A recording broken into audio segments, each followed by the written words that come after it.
લક્ષ્ય ન્યૂઝ, એક નજર, એક લક્ષ્ય.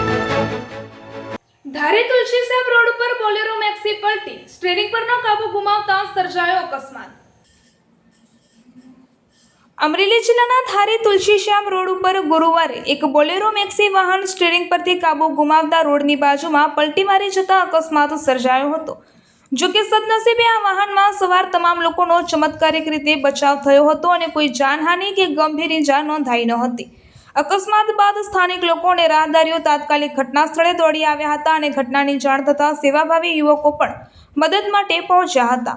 યુવકોએ જેસીબીની મદદથી પલટી મારેલા બોલેરો મેક્સી વાહનને ફરી ઊભું કરી રસ્તો ખુલ્લો કરાવવામાં સહયોગ આપ્યો હતો. અકસ્માતના સમાચાર આસપાસના વિસ્તારમાં ફેલાતા મોટી સંખ્યામાં લોકો ઘટના સ્થળે એકત્રિત થયા હતા. સદનસીબે આ અકસ્માતમાં કોઈ જાનહાનિ ન થતાં સૌએ રાહતનો શ્વાસ લીધો હતો. પ્રાથમિક માહિતી મુજબ વાહન ચાલકે સ્ટીયરિંગ પરનો કાબુ ગુમાવતા અકસ્માત સર્જાયો હોવાનું સામે આવ્યું છે. આ ઘટનાને લઈને સ્થાનિકોમાં પણ ચિંતા વ્યક્ત કરવામાં આવી રહી છે અને વાહન ચાલકોને ખાસ કરીને વરસાદી માહોલમાં સાવચેતીપૂર્વક વાહન ચલાવવાની અપીલ કરવામાં આવી હતી. રિપોર્ટર ટીનુભાઈ લલિયા.